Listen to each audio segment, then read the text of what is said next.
സഹോദരി സഹോദരന്മാരെ, വിശ്വാസികളെ, പ്രപഞ്ചനാഥനായ അല്ലാഹുവിനെ സൂക്ഷിച്ച് അല്ലാഹു സുബ്ഹാനഹു വ തആലയുടെ നിയമനിർദ്ദേശങ്ങളും വിധിവിലക്കുകളും ജീവിതത്തിന്റെ എല്ലാ സമയത്തിലും സന്ദർഭത്തിലും സൂക്ഷിച്ചും പാലിച്ചും ജീവിക്കണേ എന്ന് ആമുഖമായി ഓർമ്മപ്പെടുത്തുന്നു, വസിയത്ത് ചെയ്യുന്നു.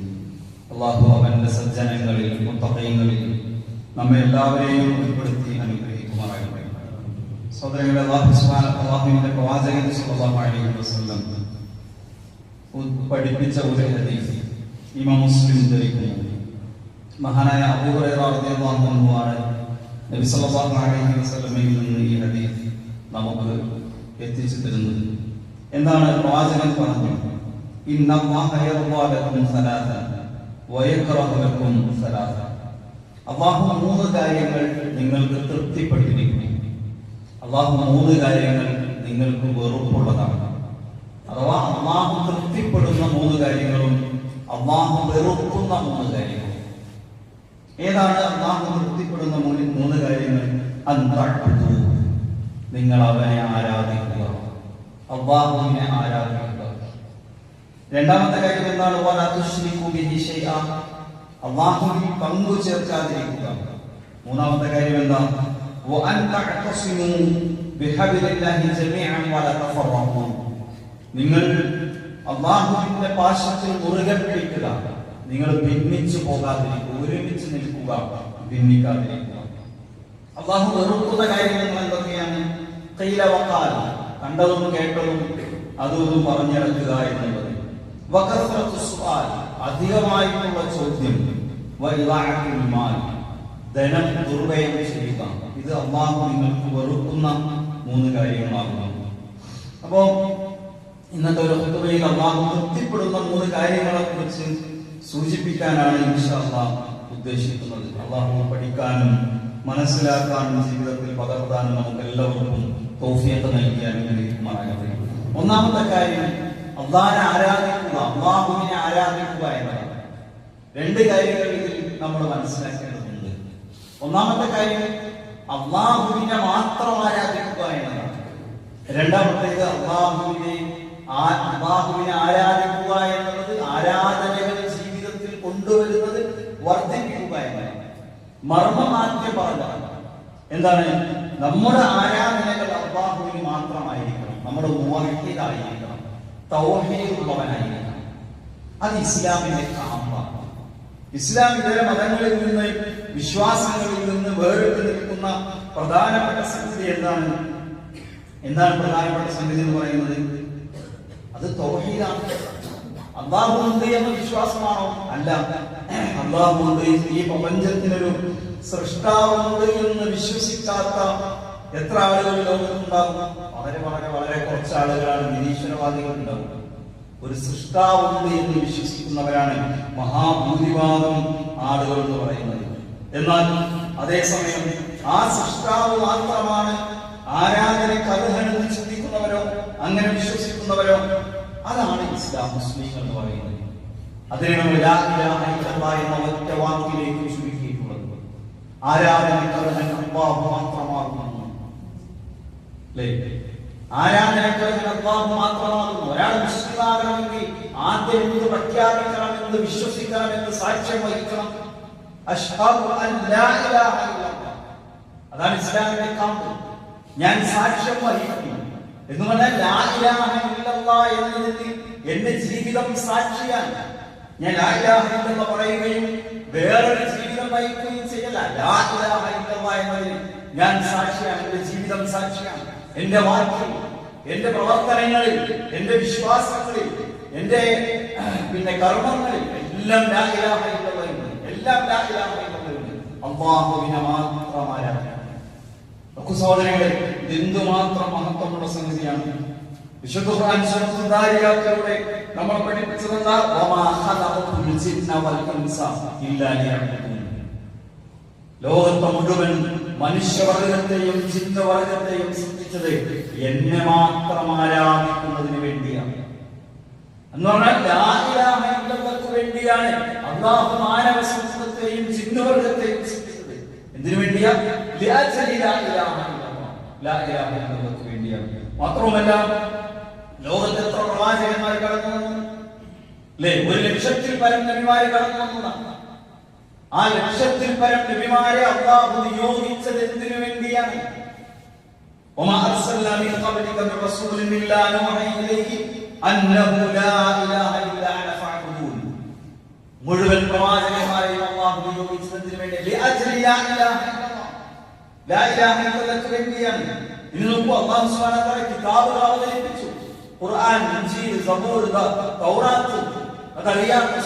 ഇബ്രാഹിം മൂസ, മൂസാ നബിക്ക് നൽകപ്പെട്ട വേദഗ്രന്ഥമാണ് തൗറാത്ത് എങ്കിൽ ഇബ്രാഹിം നബിയുടെ ഗ്രന്ഥത്തിന്റെ പേരെന്താ നമുക്കറിയില്ല. ഇബ്രാഹിം നബിക്കും ചില ഏടുകൾ ഗ്രന്ഥം നൽകപ്പെട്ടിട്ടുണ്ട്. ഈസാ നബിയുടെ ഇൻജീൽ, ദാവൂദ് നബിയുടെ സബൂർ, മുഹമ്മദ് റസൂലുള്ളാഹി സ്വല്ലല്ലാഹു അലൈഹി വസല്ലമയുടെ ഖുർആൻ ഇതൊക്കെ അല്ലാഹു അവതരിപ്പിച്ചതാണ്. അതല്ലാത്ത കിതാബുകളുണ്ട്, പേരറിയാത്തതാണ്. എന്തിനാണ് ഈ ഗ്രന്ഥങ്ങൾ അല്ലാഹു സുബ്ഹാനഹു വ തആല അവതരിപ്പിച്ചത്? അലിഫ് ലാം റാ കിതാബുൻ മുഹ്കിമത്ത് ആയാതുഹു സുമ്മ ഫുസ്സിലത് മിൻ ലദുൻ ഹകീമിൻ ഖബീർ അൻ തഅബുദു അല്ലാ തഅബുദു ഇല്ലല്ലാഹ് ഇന്നനി ലകും മിൻഹു നദീറുൻ വബശീർ. അലിഫ് ലാം റാ കിതാബുൻ മുഹ്കിമത്ത് ആയാതുഹു, ഇതാ ഈ ഗ്രന്ഥം, അതിലെ ആയത്തുകൾ അത് അവതരിപ്പിക്കപ്പെട്ടത് അല്ലാഹുവിൽ നിന്നാണ്. ഹകീമും ഖബീറുമായ അല്ലാഹുവിൽ നിന്നാണ്. എന്തിനു വേണ്ടി? അല്ലാ തഅബുദു ഇല്ലല്ലാഹ്, അല്ലാഹുവിനെ മാത്രം ആരാധിക്കാൻ വേണ്ടി, ലാ ഇലാഹ ഇല്ലല്ലാഹ് വേണ്ടി. പ്രവാചകന്റെ കാലത്ത് ബദർ ഉണ്ടായി, ഉഹദ് ഉണ്ടായി, അല്ലേ? എന്തെല്ലാം ഹുനൈൻ ഉണ്ടായി, ഖന്തഖ് ഉണ്ടായി, തബൂക്ക് ഉണ്ടായി, മുഅ്ത ഉണ്ടായി. പലതരത്തിലുള്ള യുദ്ധങ്ങൾ പ്രവാചകന്റെ കാലഘട്ടത്തിൽ ഉണ്ടായി, പ്രവാചകന്റെ മുൻപുള്ള സമൂഹങ്ങളിൽ ഉണ്ടായി. എന്തിനാണ് ഇതൊക്കെ ഉണ്ടായത്? ലാ ഇലാഹ ഇല്ലല്ലാഹ് വേണ്ടിയാണ്.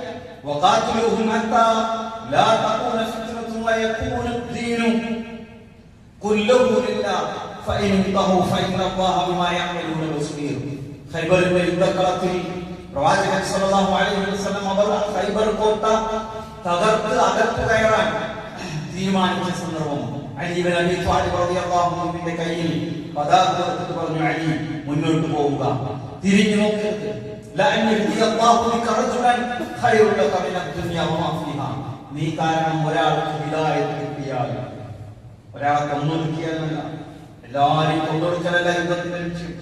നീ കാരണം ഒരാൾക്ക് ഹിദായത്ത് കിട്ടിയാൽ ഈ ദുനിയാവ് മുഴുവൻ കിട്ടുന്നതിനേക്കാൾ നിനക്ക് ഉത്തമമാണത്. അലി റളിയല്ലാഹു അൻഹു പതാകയുമായി മുന്നോട്ട് പോയി. കുറച്ചു കഴിഞ്ഞ് പ്രവാചകൻ പറഞ്ഞു, വലാ തൽതഫിത്, തിരിഞ്ഞു നോക്കരുത്. തിരിഞ്ഞു നോക്കാതെ അലി റളിയല്ലാഹു അൻഹു വീണ്ടും നബിയോട് ചോദിച്ചു, അലാ മൗഖാത്തിൽ യാ റസൂലല്ലാഹ്, അല്ലാഹുവിന്റെ റസൂലേ, എന്തിനു വേണ്ടിയാണ് എന്റെ യുദ്ധം? അല്ലാഹുവിന്റെ റസൂൽ സല്ലല്ലാഹു അലൈഹി വസല്ലം പറഞ്ഞ മറുപടി എന്താ? ലിതകൂന കലിമത്തുല്ലാഹി ഹിയൽ ഉൽയ, ലാ ഇലാഹ ഇല്ലല്ലാഹ് ഉയർത്തിപ്പിടിക്കാൻ, കൂട്ടക്കുരുതി നടത്താനല്ല, എല്ലാവരെയും കൊന്നൊടുക്കാനല്ല, ലാ ഇലാഹ ഇല്ലല്ലാഹ് വേണ്ടിയാണ് യുദ്ധം ചെയ്തത്. തൗഹീദ് അനുസരിച്ച് ജീവിക്കാനുള്ള സ്വാതന്ത്ര്യത്തിന് വേണ്ടിയാണ് യുദ്ധങ്ങൾ ഉണ്ടായത്. ഒരിക്കൽ പോലും ഏതെങ്കിലും ഒരു രാജ്യത്തെ കീഴടക്കാനോ മറ്റായിരുന്നില്ല എന്ന് നമുക്ക് മനസ്സിലാക്കാൻ സാധിക്കും. ഒരു മനുഷ്യന്റെ അമലുകൾ സ്വീകരിക്കപ്പെടുന്നത് ലാ ഇലാഹ ഇല്ലല്ലാഹയുടെ അടിസ്ഥാനത്തിലാണ്. ലാ ഇലാഹ ഇല്ലല്ലാഹ് സ്വീകരിച്ചവന്റെ നിസ്കാരമേ അല്ലാഹുവിന് വേണ്ടതുള്ളൂ. ലാ ഇലാഹ ഇല്ലല്ലാഹ് ശരിയായി ജീവിതത്തിൽ പകർത്തുന്നവന്റെ നോമ്പേ അല്ലാഹു സ്വീകരിക്കുള്ളൂ. ലാ ഇലാഹ ഇല്ലല്ലാഹ് ശരിയായവന്റെ സക്കാത്തെ അല്ലാഹു സ്വീകരിക്കുകയുള്ളൂ, സ്വതക്കയെ അല്ലാഹു സ്വീകരിക്കുകയുള്ളൂ. ഞാൻ നന്മ ചെയ്യുന്നുണ്ടല്ലോ, ഞാൻ കുറെ നല്ല കാര്യങ്ങൾ ചെയ്യുന്നുണ്ടല്ലോ, അല്ല, ലാ ഇലാഹ ഇല്ലല്ലാഹ് പിഴവ് പറ്റിയാൽ അല്ലാഹു അതൊന്നും സ്വീകരിക്കുകയില്ല എന്ന് നമുക്ക് മനസ്സിലാക്കാൻ സാധിക്കും. അതാണ് രണ്ടാമത്തെ അല്ലാഹു തൃപ്തിപ്പെട്ട രണ്ടാമത്തെ കാര്യം. സഹോദരങ്ങളെ, ശരിക്കും മനസ്സിലാക്കണം, വലാ തുശ്രികൂ ബിഹി ശൈഅ, അല്ലാഹുവിന് ഒന്നിനെയും പങ്കു ചേർക്കാതിരിക്കുക.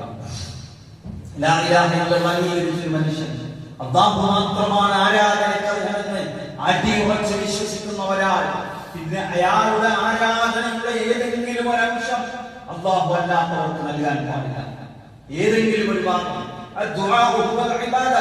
പ്രാർത്ഥനയാണ് ആരാധന.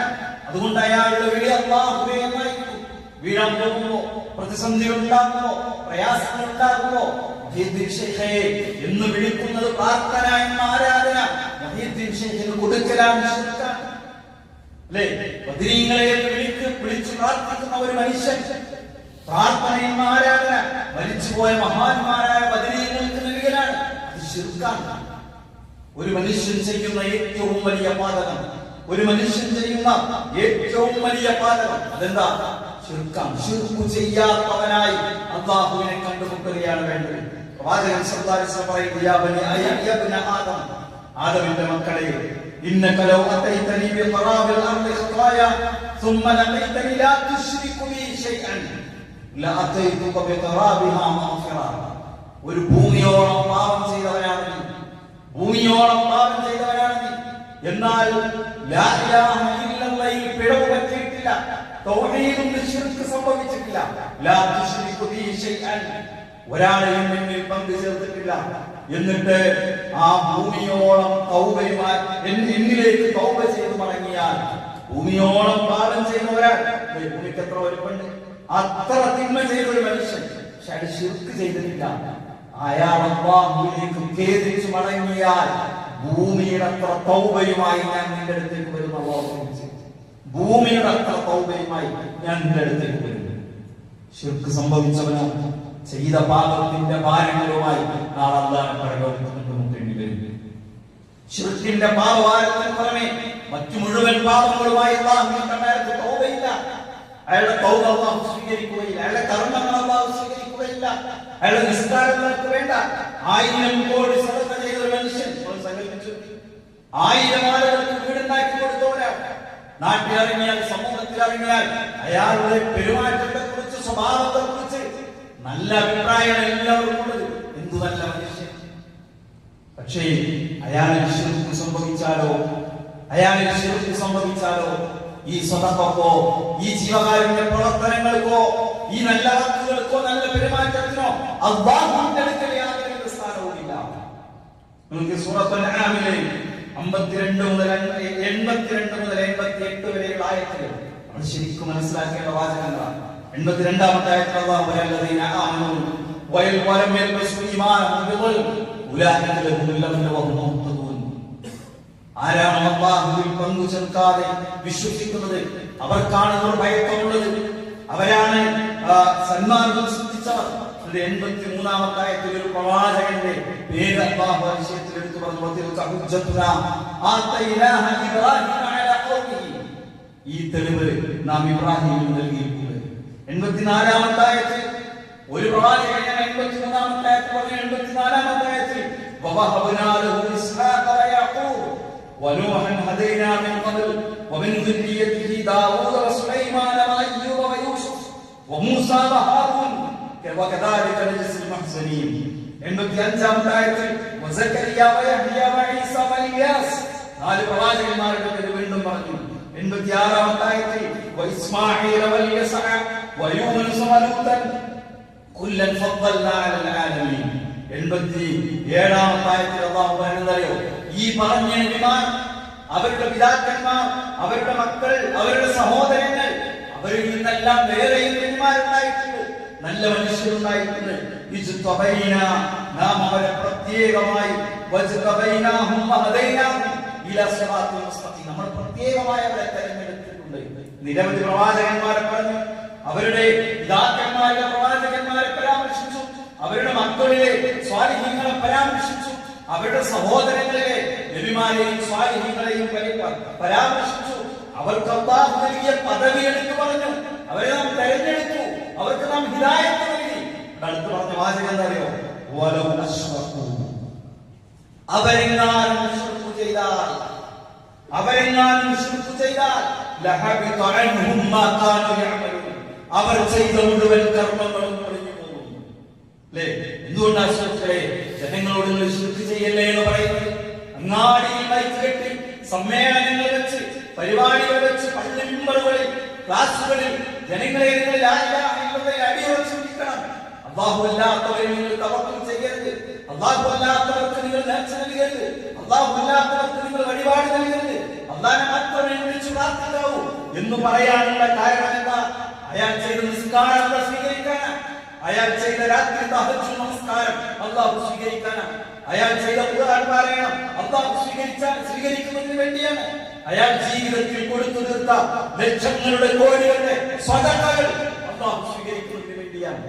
അയാൾ ത്യാഗം അനുഭവിച്ച് അല്ലാഹുവിൽ അടിയുറച്ച് വിശ്വസിക്കുന്നുണ്ടെങ്കിൽ ആ വിശ്വാസത്തിന് അള്ളാന്റെ അടുക്കൽ കൂലി കിട്ടാനാണ്. ഇല്ലെങ്കിലോ നബിമാര് ശിർക്ക് ചെയ്യോ?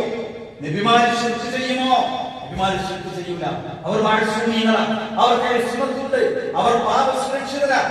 എന്നിട്ടും നബിമാരെ കുറിച്ച് അവർ ശിർക്ക് ചെയ്തിരുന്നുവെങ്കിൽ അവരുടെ മുഴുവൻ കർമ്മങ്ങളും പാഴായി പോകും, അല്ലാഹു സ്വീകരിക്കുകയില്ല എന്ന് പറയാനുള്ള കാരണം എന്താ?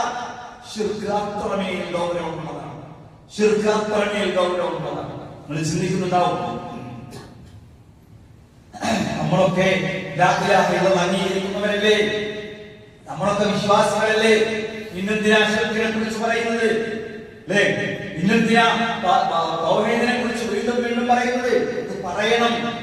ഖുർആൻ എങ്ങനെയാണ്? വിശ്വാസികളോട് തന്നെ പറഞ്ഞു, വിശ്വസിക്കും. ഒരുപാട് ആളുകൾ അല്ലാഹുവിൽ വിശ്വസിക്കുന്നത് ശിർക്ക് ചെയ്തുകൊണ്ടാണ് എന്ന് ഖുർആൻ പഠിപ്പിച്ചു. പ്രവാചകൻ പറഞ്ഞു, നിങ്ങൾ ശിർക്കിനെ സൂക്ഷിക്കണം കേട്ടോ. ആരോടാ പറഞ്ഞത്? ശിർക്ക് ഉപേക്ഷിച്ച്, ലാത്ത ഉപേക്ഷിച്ച്, മനാത്തിനെ ഉപേക്ഷിച്ച്, ഉപേക്ഷിച്ച്, ഉപേക്ഷിച്ച് കഅബയിൽ സ്ഥാപിച്ചിരുന്ന നിരവധി വിഗ്രഹങ്ങളെ തള്ളിപ്പറഞ്ഞ് പ്രവാചകന്റെ കൂടെ ത്യാഗം ചെയ്ത് വിശ്വാസം സ്വീകരിച്ച് ബദറിൽ പങ്കെടുത്തവർ, ജീവൻ നൽകിയവർ, രക്തം നൽകിയവർ, സമ്പത്ത് നൽകിയവർ, ലാ ഇലാഹ ഇല്ലല്ലാഹുവിന് വേണ്ടി മക്കളെ ഉപേക്ഷിച്ചവർ, ലാ ഇലാഹ ഇല്ലല്ലാഹുവിന് വേണ്ടി കുടുംബത്തെ ഉപേക്ഷിച്ചവർ, ലാ ഇലാഹ ഇല്ലല്ലാഹുവിന് വേണ്ടി വലിയ കണക്കാക്കാൻ കഴിയാത്ത സമ്പാദ്യം എല്ലാം ഉപേക്ഷിച്ച് പ്രവാചകന്റെ കൂടെ നാട് വിട്ട് മദീനയിലെത്തിയവർ, അവരോട് അല്ലാഹുവിന്റെ റസൂൽ വീണ്ടും പറഞ്ഞു, ശിർക്കിനെ പേടിക്കണം. പ്രവാചകൻ ഒരു കറുത്ത ഉറുമ്പ് രാത്രിയുടെ ഇറങ്ങിയ സമയത്ത് കറുത്ത പാറയിലൂടെ അരിച്ചു പോകുന്നത് പോലെ നിങ്ങളുടെ ഉള്ളിലേക്ക് പതുക്കെ പതുക്കെ ശിർക്ക് കടന്നു വരും. നൂഹ് അലൈഹിസ്സലാത്തു വസ്സലാം ആദ്യത്തെ ശിർക്ക് ചെയ്ത സമൂഹത്തിലേക്ക് കടന്നു വന്നു. നൂഹ് നബിയെയും വിശ്വാസികളെയും മുഅ്മിനുകളെയും മാത്രം അല്ലാഹു സംരക്ഷിച്ചു. അല്ലാഹുവിനെ ധിക്കരിച്ച എല്ലാ മനുഷ്യരെയും പ്രളയത്തിലുള്ള അല്ലാഹുവിന്റെ ശിക്ഷയിലൂടെ നശിപ്പിച്ചു. ഭൂമിയിൽ ആരാണ്? മുസ്ലിങ്ങൾ മാത്രം, മുഅ്മിനീങ്ങൾ മാത്രം, ഒറ്റ മുശ്രിക്കുമില്ല. പക്ഷേ കാലം കടന്നു പോയപ്പോ വീണ്ടും സ്വാലിഹ് നബി വന്നു, അല്ലേ? ഹൂദ് നബി വന്നു, ഇബ്രാഹിം നബി വന്നു. എന്താ? മുസ്ലിങ്ങളായ സമൂഹത്തിലേക്ക് ശിർക്ക് വന്നത്. മുശ്രിക്കുകൾ എന്നൊരു പ്രത്യേക വിഭാഗത്തെ അല്ലാഹു മടച്ചിട്ടില്ല. വിശ്വാസികളിലേക്ക് ശിർക്ക് കടന്നു വന്നത്. നമ്മളത് ലാ ഇലാഹ ഇല്ലല്ലാഹ് പറയുമ്പോഴും അതിന്റെ വിശ്വാസം നമ്മുടെ ഉള്ളിലുണ്ടോ? ആരാധനയുടെ ഒരംശം പോലും മരിച്ചുപോയ മഹാത്മാക്കൾക്കോ പുണ്യമരങ്ങൾക്കോ കബറുകൾക്ക് മുന്നിലോ ജാതകങ്ങൾക്ക് മുന്നിലോ ഞാൻ അവതരിപ്പിക്കുന്നില്ല, സമർപ്പിക്കുന്നില്ല എന്ന അടിയുറച്ച വിശ്വാസമുണ്ടെങ്കിൽ സഹോദരങ്ങളെ, നമ്മുടെ എല്ലാ കർമ്മങ്ങളും അല്ലാഹു തള്ളിക്കളയുമെന്നത് നമ്മൾ പ്രത്യേകം മനസ്സിലാക്കേണ്ടതുണ്ട്.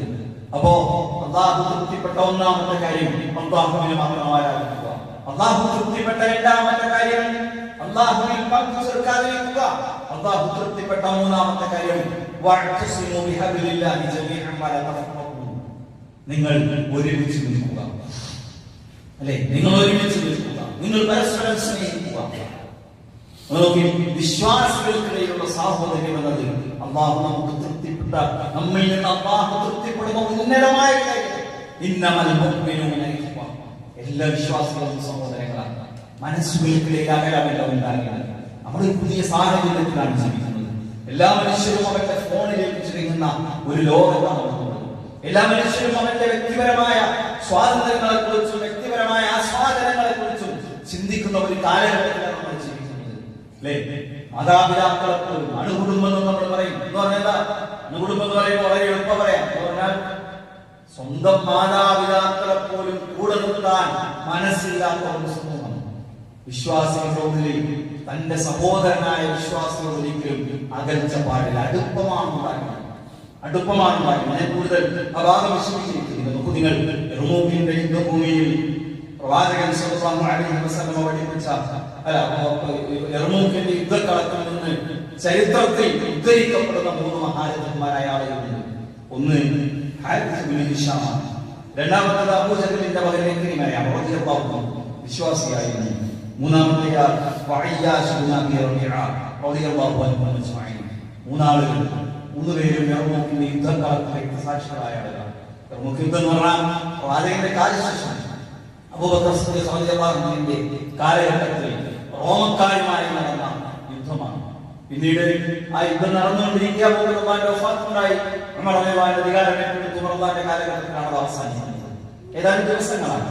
അപ്പോ അതിൽ യുദ്ധം കഴിഞ്ഞ് യുദ്ധക്കളത്തിൽ എന്തെങ്കിലും ഉണ്ടോ, ആരെങ്കിലും പ്രയാസപ്പെടുന്നുണ്ടോ എന്ന് നോക്കാൻ എല്ലാ കാലത്തും ആളുകൾ ഇങ്ങനെ നടന്നു.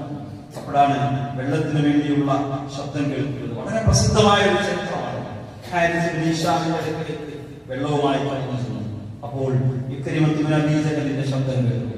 വെള്ളത്തിന് വേണ്ടി ദാഹിക്കുകയാണ്. ഏതാണ് സമയം? മരണത്തെ മുന്നിൽ കാണുകയാണ്. ശബ്ദമാണ്. ജീവിതത്തിൽ അവസാന സമയം ചുണ്ടൊന്ന് നനക്കാൻ, തൊണ്ടയൊന്ന് നനക്കാൻ, ഈ ലോകത്തോട് വിട പറയുമ്പോ ഇക്രിമയുടെ ശബ്ദം കേൾക്കാൻ വെള്ളത്തിന് വേണ്ടി എന്താണ് ഹാരിസ് ബിൻ ഹിഷാം പറഞ്ഞത്? ഇക്രിമക്ക് കൊടുക്കും, അദ്ദേഹത്തിന് കൊടുക്കുകയാണ്. ഇക്രിമത്ത് ബിൻ അബീ ജഹലിന്റെ അടുക്കലേക്ക് ആ വെള്ളപ്പാത്രവുമായി അയാൾ കടന്നു ചെന്നു. എന്നിട്ടോ അവിടെ എത്തിയപ്പോഴാണ് ശബ്ദം കേൾക്കുന്നത്. വെള്ളത്തിന് വേണ്ടിയാണ്. ജീവിതത്തിന്റെ അവസാന നിമിഷങ്ങളിൽ മരണത്തെ മുന്നിൽ കാണുമ്പോ, ഈ ലോകത്തോട് വിട പറയുമ്പോ ഒരു ഉദാഹരണം ഏതൊരു മനുഷ്യന്റെ ഉള്ളിലെ കൊതിയാണ്. അവിടേക്ക് കൊടുക്കാൻ അവിടേക്ക് എത്തിയപ്പോഴേക്ക് അദ്ദേഹം മരിച്ചു. തിരിച്ച് മരണമുണ്ടായി. അത് കഴിഞ്ഞ് അപ്പോഴേക്ക് ആദ്യം പോയ അദ്ദേഹം ഒരാൾ മരണം കൊടുക്കാൻ അദ്ദേഹത്തിന് സാധിച്ചില്ല. ഞാൻ പറയുന്നത് മരണജലം, ദാഹജലം, മരണസമയത്തെ ദാഹജലം പങ്കുവെക്കാൻ കാണിക്കുന്ന വിശ്വാസിയുടെ ഒരു മനസ്സുണ്ട്. അതാണ് നമുക്കുണ്ടായത്.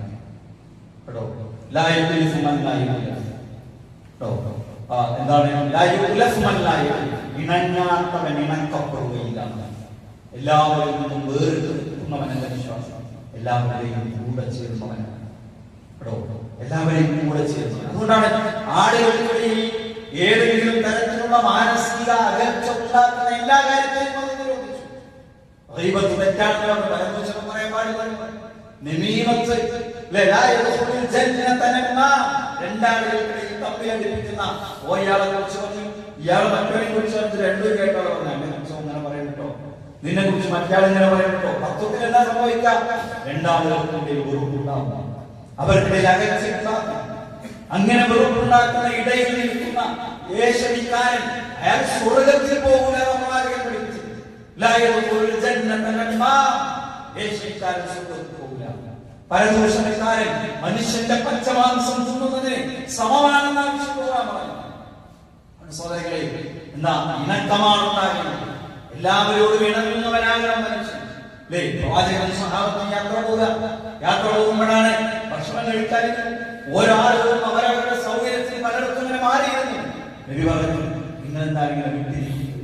നിങ്ങൾ അകന്നിരുന്നാൽ നിങ്ങളുടെ മനസ്സുകൾ അകലും. നിങ്ങൾ അകന്നിരുന്നാൽ നിങ്ങളുടെ മനസ്സുകൾ അകലും. അപ്പൊ എന്താ സ്വഹാബത്തിൽ എല്ലാവരും അടുത്തിരുന്നു. സഹാബിമാര് പറയുന്നു, ഞങ്ങൾ പിന്നെ എവിടെ പോയാൽ അടുത്തിരിക്കും. ഒരു വിരിപ്പ് കൊണ്ട് ഞങ്ങൾ മുകളിൽ ഇട്ടാൽ ഞങ്ങൾ എല്ലാവരും അതിനുള്ളിൽ കൊള്ളാൻ മാത്രം ഞങ്ങൾ ചേർന്നിരിക്കുമായിരുന്നു. വിശ്വാസികൾ അങ്ങനെയാണ്. നിസ്കാരത്തിൽ സ്വപ്പ് നിൽക്കുമ്പോൾ അകന്ന് നിൽക്കരുത്, ചേർന്ന് നിൽക്കണം. പിശാച് നിങ്ങളുടെ മനസ്സുകൾക്കിടയിൽ അകൽച്ചയുണ്ടാക്കുന്ന അള്ളാഹ് ഏറ്റവും ഇഷ്ടമുള്ള ഭക്ഷണം ഏതാണെന്നറിയോ? പല സമയങ്ങളിൽ പല റിവായത്തുകളിൽ പല കാര്യങ്ങൾ പ്രവാചകൻ പഠിപ്പിച്ചത് ഒന്ന്, ഏറ്റവും കൂടുതൽ കൈകൾ നീളുന്ന ഭക്ഷണമാണ്. ഒരു പാത്രത്തിൽ നിന്ന് ഒരുപാട് ആളുകൾ കഴിക്കുന്നുണ്ടെങ്കിൽ ഇതിനകത്തേ കഴിയുള്ളൂ. പരസ്പര സ്നേഹമുള്ളവർക്ക്, പരസ്പരം ഇഷ്ടമുള്ളവർക്ക്. മനസ്സുകളെ തെറ്റാനുള്ള കാരണങ്ങളല്ല നമ്മൾ കണ്ടെത്തേണ്ടത്, പിണങ്ങാനുള്ള വഴികളെ കുറിച്ചല്ല നമ്മൾ അന്വേഷിക്കേണ്ടത്. ഇഷ്ടപ്പെടാനുള്ള, അടുത്ത് നിൽക്കാനുള്ള, മനസ്സ് ചേർന്ന് നിൽക്കാനുള്ള മാർഗങ്ങളെ കുറിച്ചാണ് നമ്മൾ അന്വേഷിക്കേണ്ടത്. അതുകൊണ്ട് നമുക്കിടയിലെ ഇണക്കം, നമുക്കിടയിലെ ഉൽഫത്ത്, നമുക്കിടയിലെ സ്നേഹം അല്ലാഹുവിനെ ഇഷ്ടപ്പെടുന്ന, അല്ലാഹു തൃപ്തിപ്പെടുന്ന മഹത്തായ ഒരു കർമ്മമാണ്. പ്രശ്നങ്ങളുണ്ടാവും, പ്രയാസങ്ങളുണ്ടാവും, വിട്ടുവീഴ്ച ചെയ്ത് ഒരുമിച്ച് നിൽക്കാൻ ശ്രമിക്കുക. അല്ലാഹു അനുഗ്രഹിക്കുമാറാകട്ടെ. അൽഹംദുലില്ലാഹ് അൽഹംദുലില്ലാഹി റബ്ബിൽ ആലമീൻ വസ്സലാത്തു വസ്സലാമു അലാ നബിയിനാ മുഹമ്മദിൻ വഅലാ ആലിഹി വഅസ്ഹാബിഹി അജ്മഈൻ. അമ്മാ ബഅദ്. ഇത്തഖുല്ലാഹ അലൈക്കും. സ്നേഹം നിറഞ്ഞ സഹോദരന്മാരെ, വിശ്വാസ അള്ളാഹുവെ സൂക്ഷിച്ച അള്ളാഹുവിന്റെ നിയമനിർദ്ദേശങ്ങളും വിധിവിലക്കുകളും ജീവിതത്തിന്റെ എല്ലാ സമയത്തിലും സന്ദർഭത്തിലും സൂക്ഷിച്ചും പാലിച്ചും ജീവിക്കണേ എന്ന് ഒരിക്കൽ കൂടി ഓർമ്മപ്പെടുത്തുന്നു, വസിയത്ത് ചെയ്യുന്നു. അല്ലാഹുവിന്റെ മുത്തഖീങ്ങളിൽ നമ്മെ എല്ലാവരെയും ഉൾപ്പെടുത്തി അനുഗ്രഹിക്കുമാറാകട്ടെ. ഇന്നലെ ഇവിടെ ഈ പട്ടാമ്പി സബ് ജില്ലയുടെ കലോത്സവം കൊപ്പം സ്കൂളിൽ വെച്ച് നടന്നിരുന്നു. കുറച്ച് ദിവസങ്ങളായി അവിടുന്ന് അറിയാൻ സാധിച്ചത് മിക്കവാറും സമയങ്ങളിൽ പോലീസിന് ഇടപെടലുകളൊക്കെ. എന്താ കാരണം? കുട്ടികൾക്ക് വലിയ അടി. ഏതെങ്കിലും ഒരു സമയത്തുണ്ടായ ഒരു പ്രശ്നത്തെ ഉള്ളിൽ വെച്ച് ഒരു സ്കൂളിലെ കുട്ടികൾ മറ്റേ സ്കൂളിലെ കുട്ടികളോട് പക തീർക്കാൻ വേണ്ടി കാത്തിരിക്കുന്നു. ആ പക തീർക്കുന്നത് പലപ്പോഴും ഇങ്ങനെയുള്ള മേളകളുടെ സമയത്താണ്. ഇത്തരം ഒരു പ്രശ്നത്തിലാണ് കഴിഞ്ഞ ജനുവരി ഫെബ്രുവരി ആ ഒരു സമയത്ത് മാർച്ച് മാസം കഴിഞ്ഞ മാർച്ച് മാസം കോഴിക്കോട് ജില്ലയിലെ താമരശ്ശേരിയിലെ ഷഹബാസ് എന്ന സമയത്ത് ഒരു കുട്ടിയുടെ മരണം ഉണ്ടായിരുന്നു. എന്താ കാരണം? 10ാം ക്ലാസ്സിലെ കുട്ടികൾ അങ്ങോട്ടും ഇങ്ങോട്ടും അടി കിട്ടിയത് ഒരു കുട്ടിയുടെ മരണം. ഇതൊന്നും ഒരു ഒറ്റപ്പെട്ട സംഭവം അല്ലാതെയായി മാറിക്കഴിഞ്ഞിട്ടുണ്ട്. കുട്ടികൾക്കിടയിൽ അക്രമവാസന എന്ന് പറയുന്നത്. ഇനി ഇത് മാത്രമാണോ പ്രശ്നം? അല്ല. ചെറിയ പ്രായത്തിലുള്ള കുട്ടികളിൽ പോലും ലഹരിയുണ്ട്. വളരെ ചെറിയ പ്രായത്തിലുള്ള കുട്ടികളിൽ വലിയ തോതിലുള്ള ലഹരിയുണ്ട്. കഴിഞ്ഞ ഒരു 2 ആഴ്ച മുമ്പാണ് നമ്മുടെ തൊട്ടടുത്ത പ്രദേശത്ത് നിന്ന് പാലക്കാട് ജില്ലയിലെ ഒരു സ്കൂളിലെ 8ാം ക്ലാസ് പഠിക്കുന്ന ഒരു കുട്ടി ഗർഭിണിയായി. ആ കേസിൽ ആ പെൺകുട്ടിയുടെ സഹപാഠിയായ മറ്റൊരു ആൺകുട്ടിയെ പോക്സോ കേസ് ചുമത്തി കുട്ടികൾക്കുള്ള ജയിലിൽ അടക്കുകയുണ്ടായി. എവിടേക്ക് ഈ കാര്യങ്ങൾ? ഏതെല്ലാം തരത്തിലുള്ള റിലേഷൻഷിപ്പുകളാണ് ഇവിടെ നിലനിൽക്കുന്നത്? അത് സ്കൂൾ തലം മുതൽ തുടങ്ങുന്നു. ഇവിടെ നടക്കുന്ന ഒരു സംഗതി എന്താണെന്ന് വെച്ചാൽ, ലഹരി എന്നൊരു പ്രശ്നം 1-2 സ്കൂളിൽ റിപ്പോർട്ട് ചെയ്താൽ ലഹരിക്കെതിരെയുള്ള ക്യാമ്പയിൻ നടക്കും. 1-2 സ്കൂളുകളിൽ അടിപിടി ഉണ്ടായാൽ അടിപിടിക്കെതിരെ അക്രമവാസന പ്രശ്നങ്ങൾ ആരാധന കാരണക്കാരെന്ന് ചിന്തിക്കും. ഈ പറഞ്ഞ തരത്തിലുള്ള റിലേഷൻഷിപ്പുകൾ പിടിക്കപ്പെട്ടാൽ അതൊരു പ്രശ്നമാണെന്ന് പറയും. യഥാർത്ഥത്തിൽ ഇതെല്ലാം ഉണ്ടാകുന്നത് കുട്ടികളിൽ ആണെന്നും കുട്ടികളുടെ വ്യക്തിത്വത്തിന് എവിടെയോ കുട്ടികളുടെ പൊതുവായ പെരുമാറ്റത്തിനും സ്വഭാവത്തിനും ചില പ്രശ്നങ്ങൾ വന്നിട്ടുണ്ടെന്നും അത് ഒരുമിച്ച് അഡ്രസ് ചെയ്യേണ്ട ഒരു പ്രശ്നമാണെന്നും ചിന്തിക്കുന്ന ഒരു സാഹചര്യം ഇന്നിവിടെ ഇല്ല. ഞാൻ പറയുന്നത്, കുട്ടികളിൽ ഇത്തരം പ്രശ്നങ്ങളെ ആർക്കാണ് അഡ്രസ് ചെയ്യാൻ സാധിക്കുക? ചിലപ്പോഴൊക്കെ അധ്യാപക സമൂഹം പോലും, അതിലെ പ്രത്യേകിച്ച് പുതുതലമുറയിലെ ആളുകൾ പോലും ഇതിന്റെ കൂടെ ചേർന്ന് നിൽക്കുന്ന ഒരു കാഴ്ചയാണ് നമുക്ക് കാണാൻ സാധിക്കുന്നത്. ഒരു ഭാഗത്ത് പ്രശ്നങ്ങളെ കുറിച്ച് പറയും, എന്നാൽ മറുഭാഗത്ത് അവർക്ക് DJ ആടാനും പാടാനും അവരുടെ കൂടെ കൊടുക്കും. വിവിധ മേഖലകളെ നമ്മൾ ശ്രദ്ധിക്കേണ്ടതുണ്ട്. രക്ഷിതാക്കൾക്ക് ചിലത് ചെയ്യാനുണ്ട്, വിദ്യാഭ്യാസ സംവിധാനങ്ങൾക്ക് ചിലത് ചെയ്യാനുണ്ട്, ഗവൺമെന്റിന് ചിലത് ചെയ്യാനുണ്ട്, അധ്യാപകർക്ക് ചിലത് ചെയ്യാനുണ്ട്. പക്ഷേ എങ്ങനെ ഇവരെ വഴി നടത്തണം, അത് അതിന്റെ ഒരു ധാർമ്മിക പാഠം പറഞ്ഞു കൊടുക്കാൻ മതത്തിനെ കഴിയും. ഗവൺമെന്റ് നൽകുന്ന പരിശീലനം എങ്ങനെ ക്ലാസ് എടുക്കാം, എങ്ങനെ മൂല്യനിർണ്ണയം നടത്താം, ഒരുപക്ഷെ ചില പ്രത്യേക പഠന പിന്തുണ ആവശ്യമുള്ള കുട്ടികളെ അവരെങ്ങനെ സപ്പോർട്ട് ചെയ്യാമെന്നൊക്കെ പറഞ്ഞെടുക്കും. എന്നാൽ ധാർമ്മികത, കുട്ടികളുടെ ധാർമ്മികതയെ അഡ്രസ് ചെയ്യാൻ ഈ സിസ്റ്റത്തിന് കഴിയുമോ? കഴിയില്ല. അത് ഒരു വേള മതത്തിന്റെ ഉത്തരവാദിത്തമാണ്, മതത്തിന്റെ എല്ലാ മതവിശ്വാസികളുടെ ഉത്തരവാദിത്തമാണ്. നമ്മൾ ഈ ഒരു പ്രോഗ്രാമിലൂടെ ഉദ്ദേശിക്കുന്നതാണ് അധ്യാപകർക്ക് നല്ല മാർഗനിർദ്ദേശം നൽകുന്നതിലൂടെ കുട്ടികളെ ശരിയാക്കി എടുക്കാനുള്ള ഒരു ശ്രമമാണ്. അതോടൊപ്പം അധ്യാപക സമൂഹത്തിൽ പലതരത്തിലുള്ള പ്രശ്നങ്ങളുണ്ട്. ഒരു സ്കൂളിലെ 44 അധ്യാപകർ സാമ്പത്തിക തട്ടിപ്പിന് വിധേയരായിരുന്നു. ഒരേ സ്കൂളിലെ 44 ആളുകൾ വിദ്യാസമ്പന്നരായ ആളുകളാണ്. പക്ഷെ ഒരു വലിയ സാമ്പത്തിക തട്ടിപ്പിന് വിധേയമായ ലക്ഷ്യങ്ങൾ നഷ്ടപ്പെട്ടു. അഥവാ അനാവശ്യമായ ലാഭം ചെയ്യുന്നത്. വ്യക്തിവിശുദ്ധി ആവശ്യമാണ്. തൗഹീദ് അവർക്ക് പറഞ്ഞു കൊടുക്കണം. സ്വതന്ത്ര ചിന്തകൾ നേരത്തെ പറഞ്ഞ പ്രശ്നങ്ങളിലേക്ക് സമൂഹത്തെ തള്ളിവിടുമ്പോ അതെന്താണെന്ന് മനസ്സിലാക്കണം. അതിനെ എങ്ങനെ നിയന്ത്രിക്കാൻ അവർക്ക് വ്യക്തമായ ധാരണ ഉണ്ടാകണം. നിരീശ്വരാശയങ്ങൾ, ഇസ്ലാം വിമർശനങ്ങൾ അത് കുട്ടിക്കാലം മുതൽ ആളുകളുടെ മനസ്സിലേക്ക് കുത്തിവെക്കപ്പെടുന്നു. അത് അധ്യാപക സമൂഹത്തിന് ബോധ്യപ്പെടുമ്പോ ഒരു വ്യക്തി ശരിയായാൽ ആ വ്യക്തിയാണ് നന്നാവുന്നത്. ഒരു അധ്യാപകന്റെ കാഴ്ചപ്പാടിൽ, മനോഭാവത്തിൽ അയാളുടെ ജീവിത നിലപാടുകളിൽ മാറ്റം ഉണ്ടായാൽ ഒരുപാട് തലമുറകളെ മാറ്റിയെടുക്കാൻ നമുക്ക് സാധിക്കും. അതുകൊണ്ട് തൗഹീദ് പകർന്നു കൊടുക്കുന്ന ഇസ്ലാം ദർശനങ്ങളുടെ മറുപടി നൽകപ്പെടുന്ന പുതിയ തലമുറയെ എങ്ങനെ വഴി നടക്കണമെന്ന് പരിശീലിപ്പിക്കുന്ന ഒരു വലിയ ദഅവാ സംവിധാനമാണ് യഥാർത്ഥത്തിൽ ഇവിടെ നടക്കുന്നത്. ഇതിനപ്പോൾ എല്ലാവരും പറഞ്ഞാൽ നമ്മുടെ നാട്ടിലേക്ക് തിരുവനന്തപുരം മുതൽ കാസർഗോഡ് വരെയുള്ള ജില്ലകളിൽ നിന്ന് 1500-ലധികം വരുന്ന അധ്യാപകർ ഈ ഞായറാഴ്ച ആമയൂരിലാണ്. നമ്മുടെ അതിഥികളാണവർ. ആതിഥേയരായി നമ്മളെല്ലാവരും നമ്മളാൽ കഴിയുന്ന രൂപത്തിൽ അത്തരം ഒരു ദഅവാ സംവിധാനത്തോടെ മാനസികമായി ശാരീരികമായി നമ്മുടെ പ്രാർത്ഥനകൾ കൊണ്ട് വലിയ പിന്തുണ നൽകണമെന്നാണ് ഒന്ന് ഓർമ്മപ്പെടുത്താനുള്ളത്. ഈ ശബ്ദം കേൾക്കുന്നവരിൽ ഇവിടെയുള്ളവരിൽ അധ്യാപകരുണ്ടാകണം. നമ്മളും നമ്മുടെ സഹപ്രവർത്തകരും അവിടെ എത്താൻ വേണ്ടി പരിശ്രമിക്കണം.